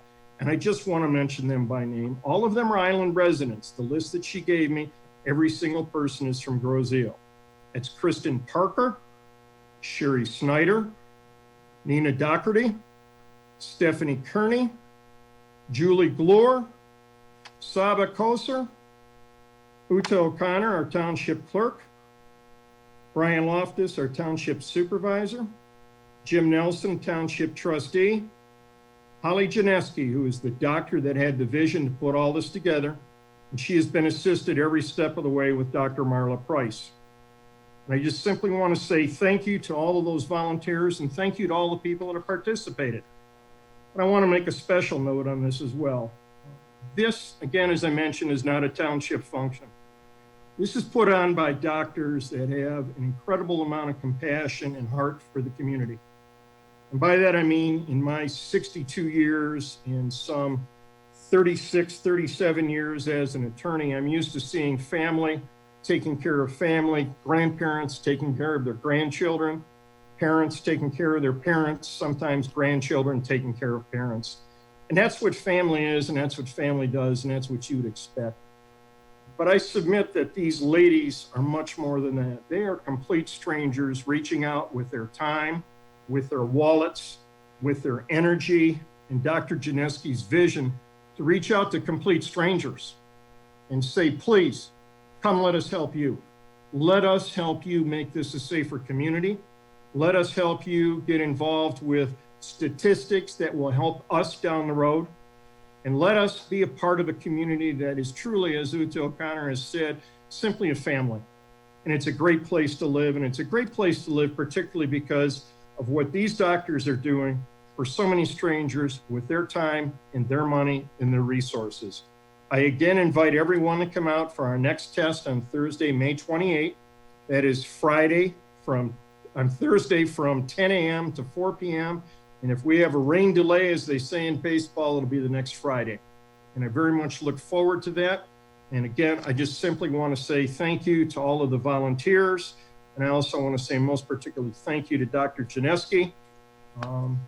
I wish during these times that you could reach out and give them a hug or give them a handshake. But if you see any of these people that I've mentioned, please just take the time to say hello and most importantly, say thank you. And if I could do it right now, I would ask Dr. Janeski to put her right hand on her left shoulder, her left hand on her right shoulder, and consider that a virtual hug and a thanks for the entire community. And that concludes my report. I had a question. Yes. Yeah, go ahead. Hey, Trustee Bloetscher, is there a flyer? I know you and I spoke about round one and trying to get information to our senior citizens who are not connected mobily like we are. I have had some contact with some of our seniors on the island that would like to participate in that. Is there a flyer that's going to be presented? And if so, can I deliver that with Meals on Wheels and also to our senior residents next door from where I reside on Macomb Street to get that information to them? Going forward, and I spoke with Dr. Janeski again today, she is putting together a different format for the testing so that we can have testing loaded into the computer in a much more rapid time. The 1,500 tests that went out all had to be hand loaded into the computer for the statistical analysis. The lab testing was done fairly quickly, but again, there was a backup with that. So I did meet with Brian and Dr. Price and Dr. Janeski last Saturday. There are being some tweaks being made to the flyer that was sent out to churches, to some of the social groups, the boat clubs, the golf clubs, those kinds of things. I'm going to include that in the next flyer, and I anticipate that going out. And Kim, I appreciate the question because you're one of the people that I do want to have that has the access to the seniors to do that. Mm-hmm. You know, at Island Woods, there is a limited amount of management time on hand, so That's correct. rely on you to do the 48 seniors to see that they are all aware of it. Dr. Janeski has also indicated that for Island Pines, island, all of the island centers or senior citizen housing. I reached out and asked them, Island Woods, if they wanted to have a home visit. Dr. Janeski indicated she would do that. The PPE, the personal protective equipment that they have, is fairly expensive, but she's indicated she is prepared to do that. I'm going to be reaching out to them again this week. We are going to be putting this out on all of the Grosse media, Connect, the Facebook, the web, all of the things that Brian Friel was able to do last time. And I do feel remiss for not mentioning Brian Friel because he made all of that possible. My apologies, Brian. Thank you, Carl. Because we did so much in 3 days, and I just could not have done that without you, and I just want to say thank you for that as well. Kim, does that answer your question? It does. Like I said, just a lot of calls. They're trying to figure out how to get to the test site because senior transportation is suspended right now due to COVID. So I want to kind of guide them on reaching out to a family member. I don't want them in the cars together. There's a lot of logistics for them as well that they are concerned about. And obviously being in senior housing, close quarters, those types of things. So just trying to give them as much information on a flyer that we can put out at those residents so they can read it. And if they have questions, a phone number to call. They don't have the phone and the social media access that all of us do. So two things that I want to clarify, and I'm hoping everybody who sees this has pencil and paper. You should feel free, and I've cleared this with Dr. Janeski, but you should feel free to call her office at 734-479-8800. I'm going to repeat that, 734-479-8800. I would give you their normal office hours, are same as doctors most everywhere, but during these times, they're planning on doing some more reopening and expanding. I think Clerk O'Connor, you're doing the same thing with your office. Hopefully with the latest from Lansing that we're going to be able to slowly reopen and be able to have those doctor's visits. Today when I went by and was tested, they came out to the car and I took the test and received updates from Dr. Janeski as well, and that's how I come up with those numbers. I will add that there was a typographical error, and that was my fault, indicating that there were 17 positives. In fact, it was 7. So I apologize for that, and I apologize to Dr. Janeski and everybody else for that. That was mine. A second thing to be considered is the antibody test. Those tests are coming into production, but there, like a number of other things, are various numbers of tests out there. Some are FDA approved, some are a scam. So we are not anywhere near releasing the antibody testing for the island, although that is hoped to be done fairly soon. And we would like to be able to get that done. But right now, the FDA approved testing for the antibodies to confirm that you've had it, survived it, may have the antibodies in your blood. All good news, a test that you certainly want to have a positive on. Those are still in development and in production. I would venture to say that if anybody is going to be able to get them, Dr. Janeski is a hard person to say no to. And again, I just want to be able to point out that there are some scams out there. We've had some people that have paid $35 and more for a test, and then the lab has been closed. And we've had some people that have gone out and made I think a small fortune on preying upon people. Please have your form filled out. We're going to have a new updated form that's going to go out with the email. I will be working on that this week and hope that everybody gets a chance to use that form, have that form completed before you come to the testing on Thursday, main day Friday, May 28th or May 29th. Not this Saturday, not this Thursday, not this Friday, but we're going to be doing it the Thursday or Friday, but Thursday is the plan after Memorial Day, so that those people that have gone out and been socializing, we might be able to catch some positives as a result of bad behavior. And it's also to be noted that the doctors on May 9 that were deeply involved in this did this at a time they were on call over the weekend. And I know that there were hospital visits that were being done as part of their rounds at 4 a.m. on that Saturday. And they were on call all weekend long. So that is a weekend they are off. God bless them. I think they should get a little bit of sleep. But that's one reason why we're doing it on Thursday. And we're also hoping to catch those people that were not involved for one reason or another last Saturday, May 9th. One other thought is that this program is open to everyone that lives, works on Grosse, has employees here. We had people come in from Kroger. We had people come in from businesses on the island and had employees that came in. And again, those are huge catches, but it's a real opportunity. They're not going to turn you down because you don't live here or work here. But we are encouraging everybody on Grosse to come out, not because it's a sense of elitism, but because we want to have people tested. And this, again, is going to be part of a study that Dr. Janeski hopes to help contribute in some small way or large way to fighting COVID-19. And I would like to close by emphasizing that these doctors are not making a penny on this. This is something that's financially strapping them and hurting them. They're not complaining. All they want to do is to have people come out and be tested. So please, be part of the solution. Come out and get tested. Does anybody have any questions from the board? See you on the 28th. Thank you very much. Please, everybody, come out on the 28th from 10 a.m. to 4 p.m., Commerce Park, north side of Grosse Airport. And that concludes my report.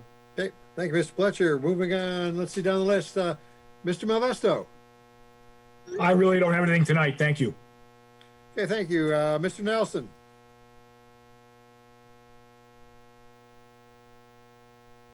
Jim, you're muted. Let's see if we can. Sorry.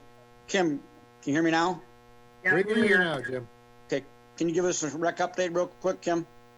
Yep, absolutely. Just a couple of things. The Stock Up for Seniors Day that we put on, teaming up with the VFW on the 3rd of April, very, very successful. Truckload of great items for our seniors. We had canned foods, books, toilet paper, all those items that you cannot find in the stores. So when the seniors called, I was able to get them those hard to find items. We did get hand sanitizer donated, paper towels. We all know what those are.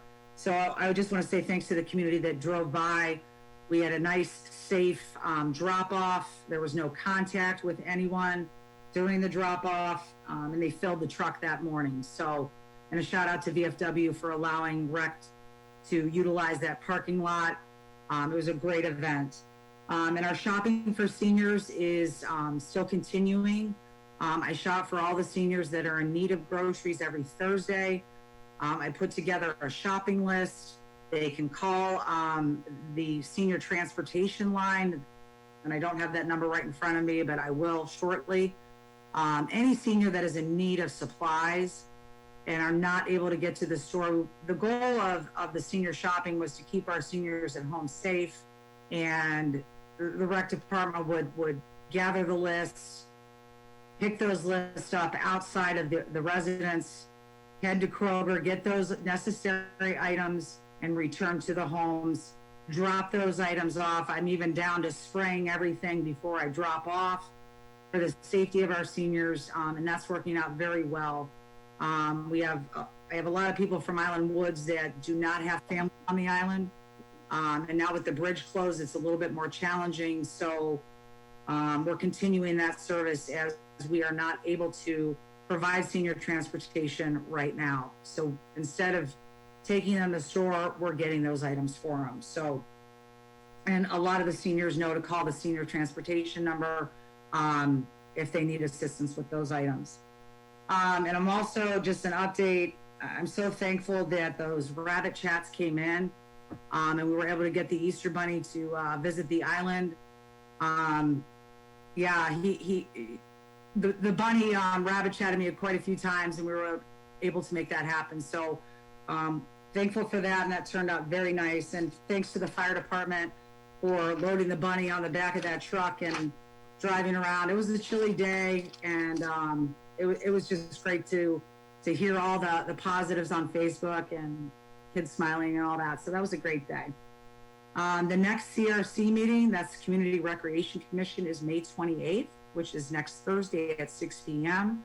We will be doing conference similar to what DPS does, and getting our commission together to give you an update on recreation, a little bit more formal.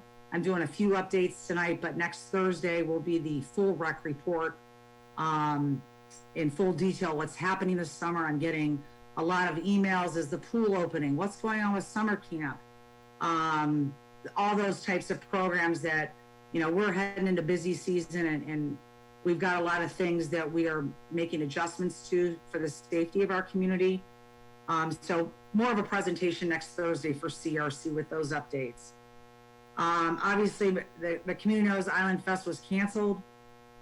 We did everything we could. We waited it out, but you know, I speak with Mr. Novak every day, and he's got about 90% of 2020 planned already. So Island Fest will return next year, full force, ready to go. Chad, if you're watching, hi there. And then golf course is open. We all kind of know that. I got the when we got the update from the governor, I remember driving from Ohio, and getting our course open as soon as possible. And we have incorporated our carts now. We have a policy, single rider carts unless you're with the same family. Fees are posted, updated on the website, also on Grosse Connect for our fees. And we are putting leagues together right now. I've got a lot of calls on golf leagues. Kim, how are you going to do that safely? I have put a plan together.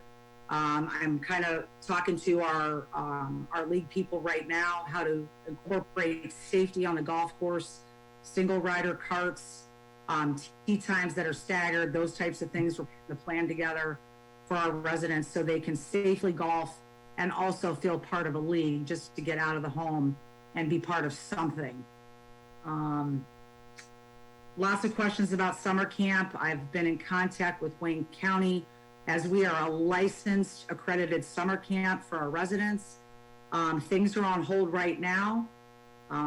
That's kind of where we're at. I'm waiting to see what happens, if they will release us to have our summer camp. A lot of our residents are dependent on that. I know, Derek, your kids, you're waiting on that as well. And I'm kind of at the mercy of Wayne County right now with that giant program that we started 2 years ago. We will be offering our junior golf program and our experienced golf program and our little chippers, which is our most popular. I am working with Coach Butler, who is our instructor, and we are putting a safe plan together.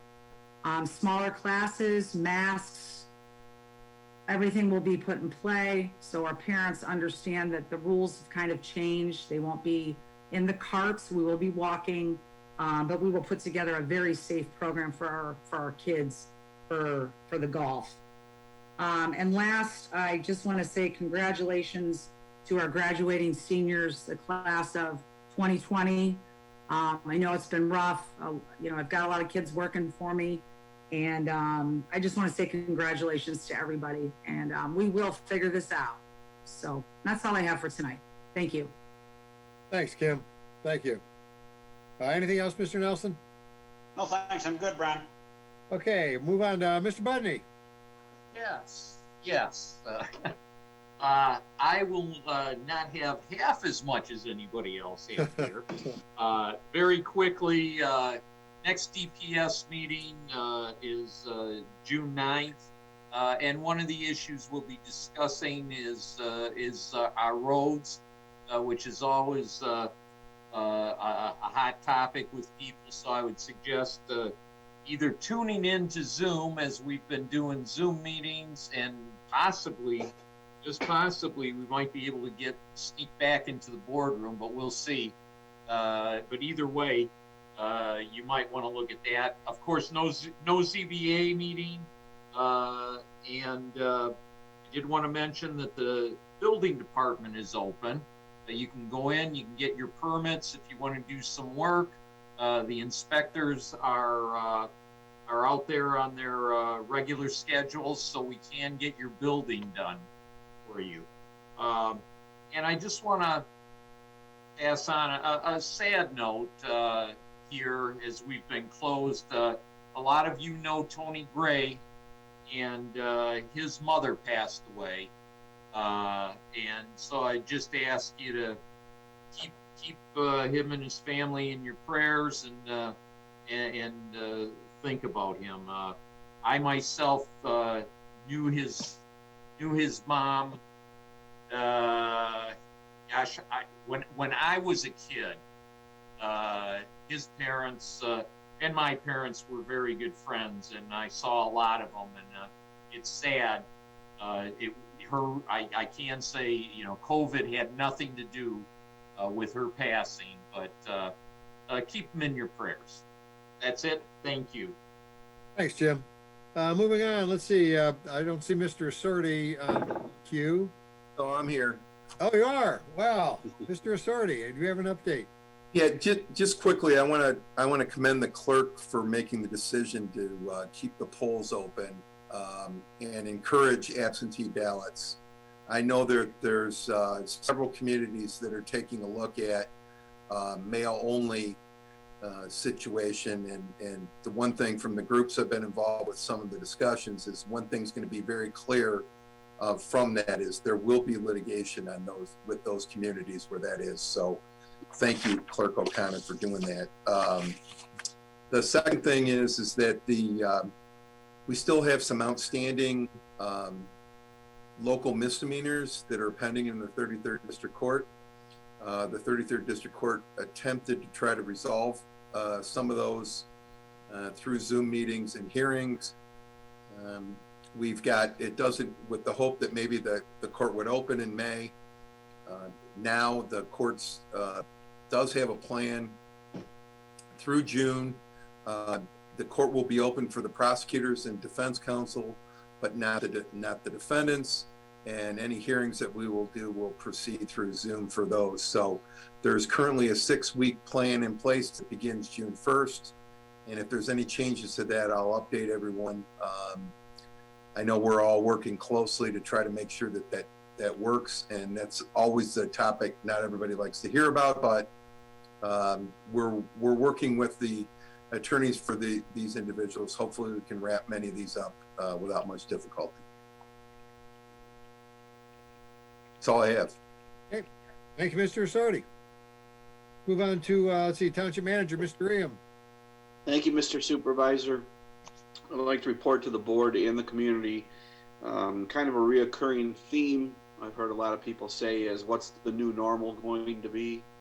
And we're kind of on hold for the majority of our operations, and it all depends on the status of Lansing and what the governor tells us on the 28th. Is we were gearing up to actually reopen Township Hall with full staff this week, but with the other order.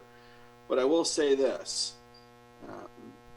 Police and fire have been proceeding with caution since this started. We have the protective, personal protective equipment that's necessary from the state of Michigan and the CDC guidelines and safety requirements, and we're following that. We have staff that's rotating in and out of Township Hall. We're doing masks, gloves, social distancing. As everyone said, we're getting work done. We're working remotely. We're doing all of those things. And you know, we have dividers ready for the counter work. We have all of our PPE is delivered in a Township Hall, waiting to see what the new normal is going to be. Rec, as you know, golf's up, the Marina's gearing up. A lot of those other things we're on hold for. Definitely on hold for what's going to happen with the recreation center, the old tennis center building. We have not. Our plan was to be going full bore by now, or at least having health equipment and memberships. Well, we've gone nowhere with that, obviously, because of what's been happening. So we just have to do just that, proceed with caution, not only for health-wise, but, you know, fiscally responsible as well. The DPS field staff have been responding to all the necessary needs. Water main breaks, the building departments opened up, the construction order was lifted, so we're providing those services. We're paying our bills, we're getting our mail, we're collecting our money, we're doing our banking, we're making our deposits. Employees, as I said, are rotating out of their office, working via email from home, checking their messages from home, making phone calls from home. We're doing everything we can to keep service to the residents. And I appreciate that from the entire staff. And obviously from the remote meeting perspective and technology, again, Mr. Friel, so that's the last kudo I'll give you today. Once we know what's happening on the 28th, we'll know where we're going from there. I've had some Zoom conference calls, weekly Zoom conference calls with all the downriver managers. And they're all kind of in a holding pattern, just like we are. We're still working, they're still working, they're limited people in the office. But the last thing we want to do is put our employees in jeopardy. And we also get the sense of feeling that everyone's kind of getting aggravated and maybe they're tired of this. Yes, but whatever our new looks like, it's going to be safe, because I think we're obligated to do that for ourselves and for our residents. And if that means you're wearing a mask and you have to keep your distance, or you have to make an appointment and limit the number of people that are in the building at a time, maybe that's what part of our new normal will look like. But I'm confident that we will do everything we can to keep doing just what we've been doing, service to the residents. I had a conversation with our assessing department, and Margie was surprised that a lot of the appraisers couldn't believe they were actually getting information from us. And when a lot of other departments and communities have shut down to a higher degree.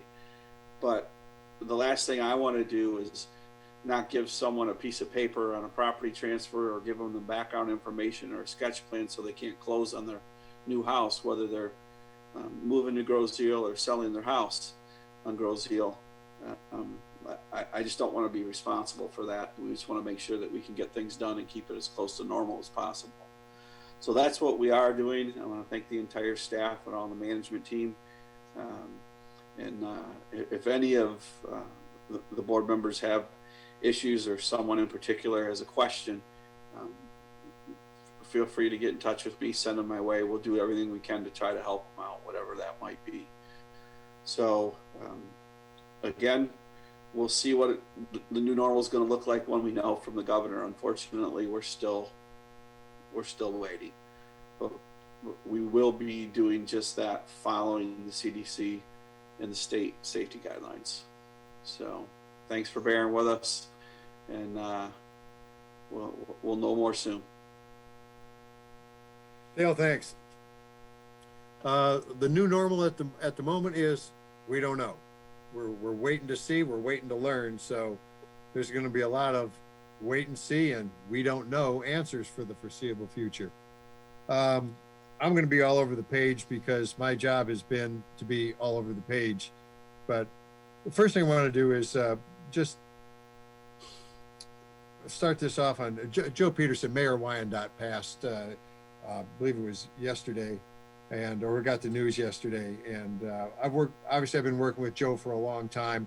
Good guy to work with, really cared about his community, and his loss comes as a shock, especially after having just lost Kyle Stack in Trenton. So two of the most prominent leaders downriver have left in the last few months. Joe, you will be missed, and thanks for all the stuff I learned from you.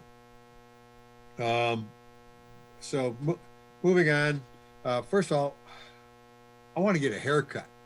When Uta said the other day, it looked like I was growing a silver mullet, It's time, my hair is, I was a teenager in the 60s, and my hair has never been this long. It's never been this gray or this thin either, but so I'm sure a lot of us are in the same boat. It's whatever the new normal is, that's going to be one of the first new normal things I'm going to do. So moving on to how I've been spending my time. Today, working with, or trying to get some bridge control, working with Paul Smoke, trying to limit the bridge swings for the next few months.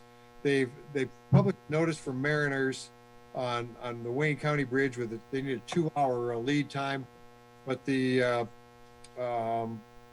toll bridge can swing on its regular schedule on the hour. There was a little conflict in the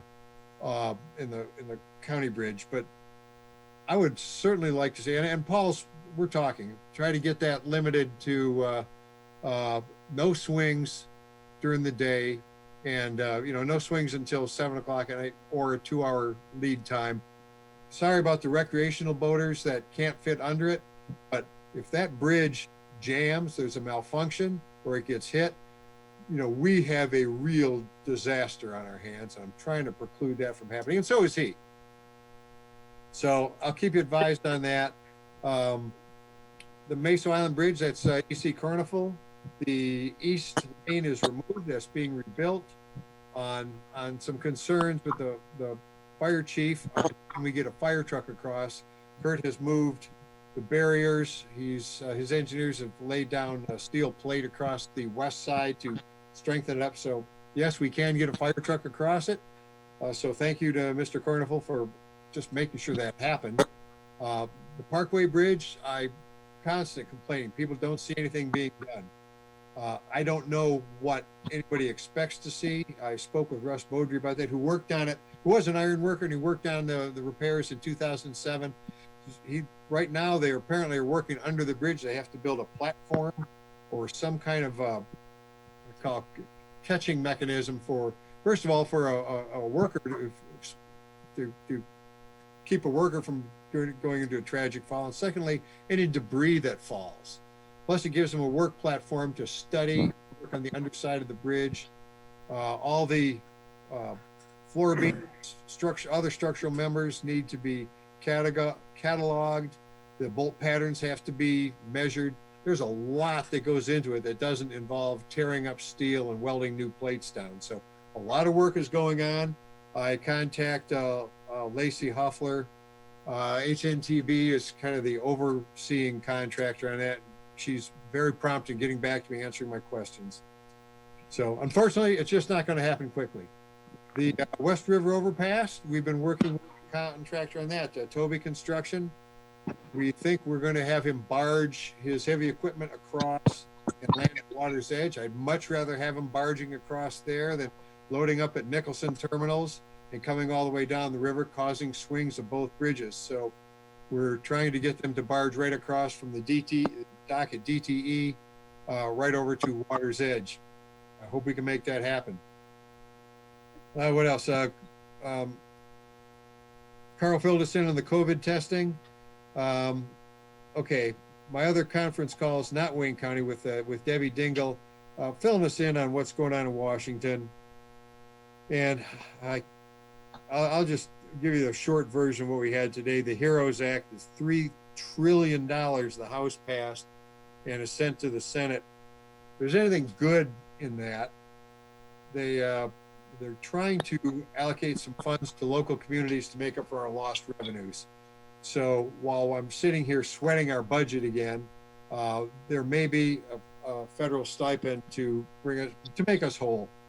It is going to be, we are losing some revenue, and hopefully this will make it up. If you look at the numbers, if it does go through $3 trillion in a country of 331 million people, that's over $9,000 per person in that bill. And not all of it is going to individuals or to businesses or to communities. Personal opinion, there's a lot of stuff getting stuffed in there that I would be embarrassed to put in the bill, but that's at a different level. I need to thank some people. There were 2 flyovers in the local area last week, and the first one was the Blue Angels. I did my best to convince them that they need, because they're Navy, they needed to fly over Grosse and pay homage to the former Naval Air Station. I think my request landed with a dull thud.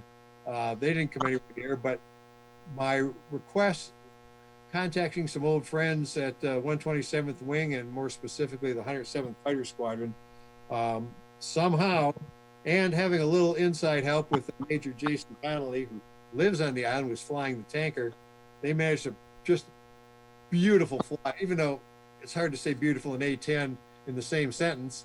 It performed a beautiful flyby right up the center of Grosse Ile, and my hat's off to those guys. And we will get a letter of thanks up to General Mammon, who was a captain when we brought him into the airlift squadron as I was leaving operations 1994, now 26 years ago. Good times.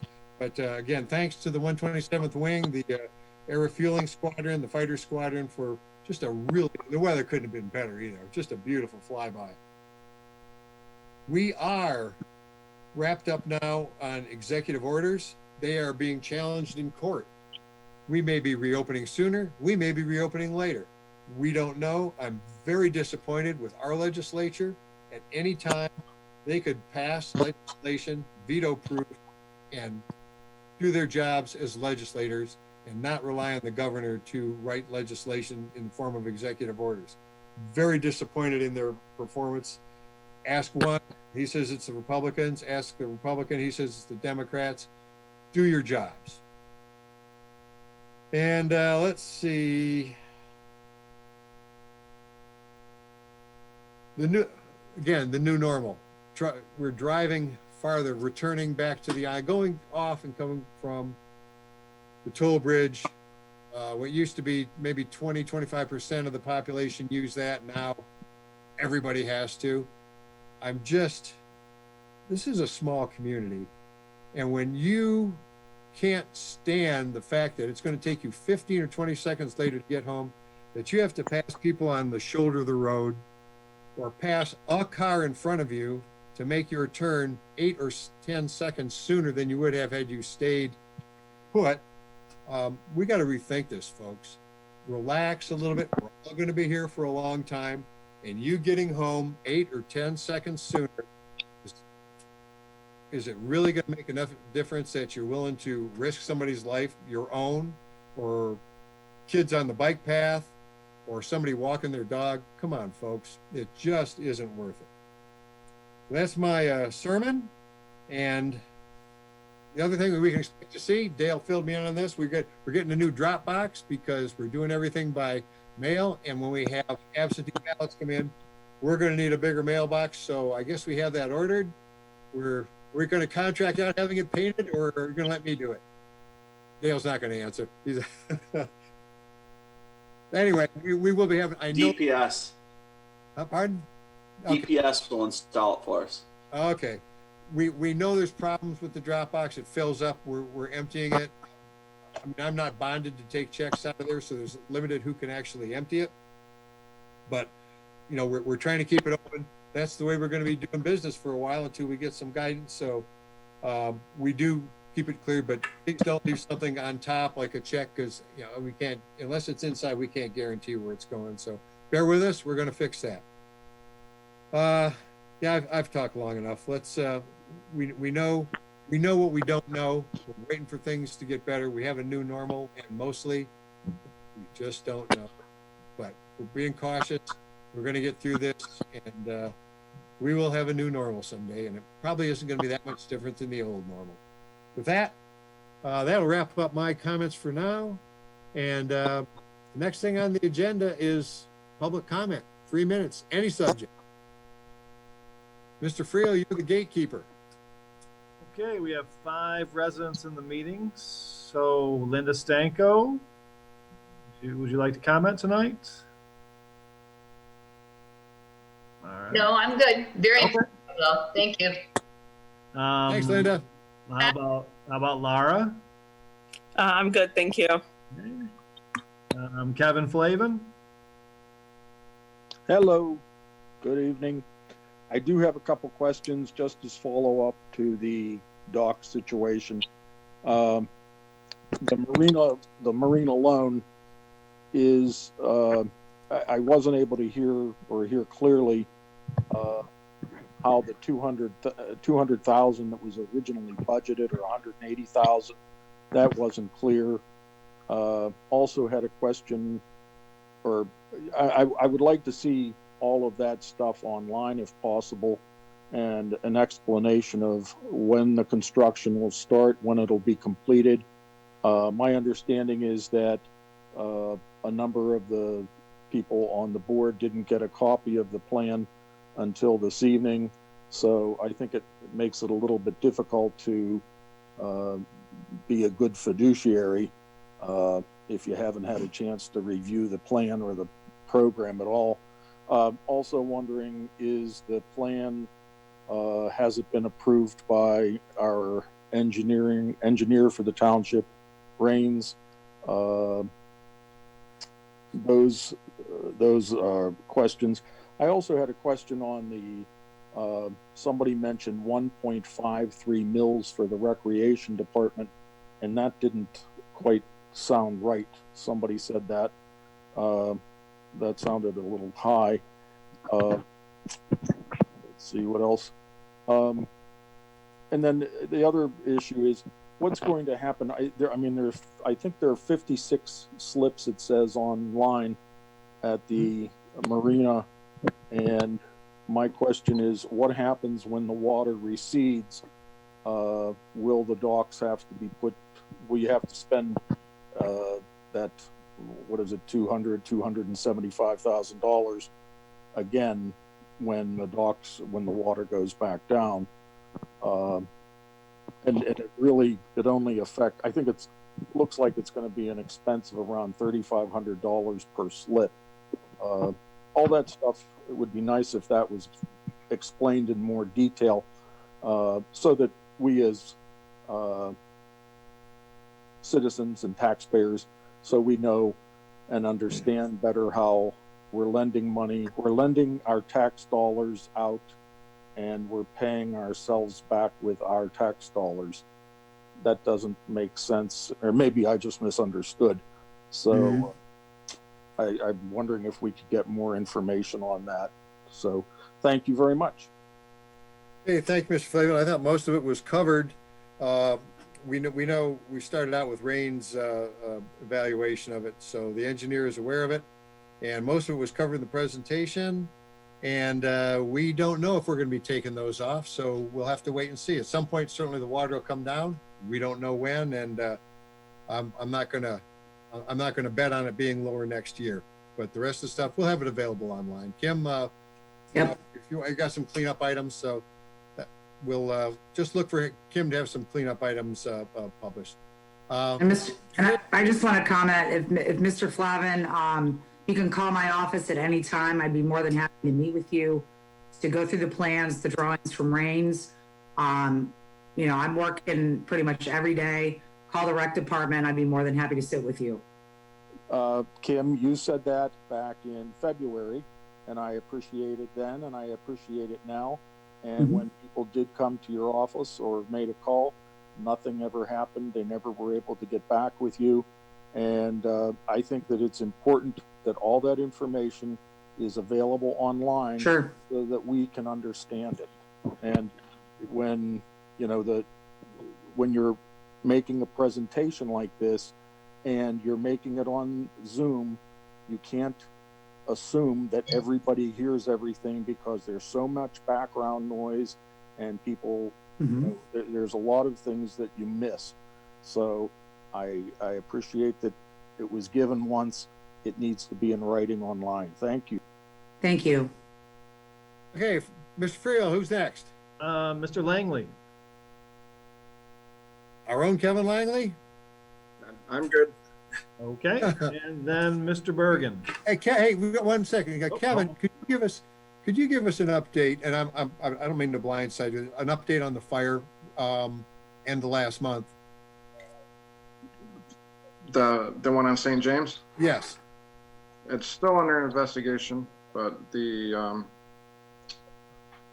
both families are extremely happy for all the help that they have received. I do know that.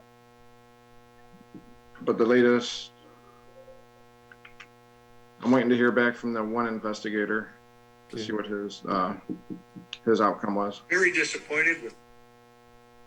Okay, it came and went, and it was the big news for a while, and then all of a sudden all this virus stuff took over, and I think unfortunately the outstanding job that our fire department did might have gotten overlooked. Golly, how many you had? About 20 firefighters on scene.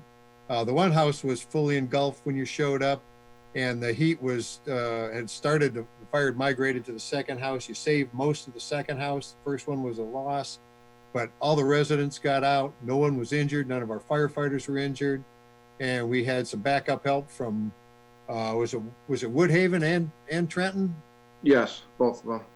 So they were there. I mean, everything worked as advertised. I was real disappointed to see some of the Facebook chatter that hydrants didn't work and things did not go. Things went perfectly. Yes, extremely well. Everything went smooth. Most importantly, no injuries. Yeah, none of our firefighters, none of the residents. So it's great job, guys. Unfortunately, your efforts kind of got glossed over. First thing that seems to be vexing everybody. So my thanks to the firefighters, and thanks for filling us in there, Kevin. Thank you. Okay, Mr. Friel. And Mr. Bergen. No comment. Thank you, guys. Stay safe. John Bergen, thank you, sir. That's all we got. That's it. With that, Mr. Budney. Yes, I would make a motion to adjourn the meeting. I would second that. All right, Mr. Bloetscher will second it. Thank you, Mr. Bloetscher. Nice haircut, Mr. Budney. I'm jealous. You look good, Jim. Thanks. Thank you, everyone. Thanks for those of you watching at home. With those in favor of adjourning the meeting, please signify by saying aye. Aye. Opposed? None offered. Let's call it adjourned at 9:35. Yeah, there's my little mini gavel. Thanks, everyone, and we're going to keep on taking care of our residents. Thanks again, and who knows what the next meeting's going to be. Good night. Good night, everyone.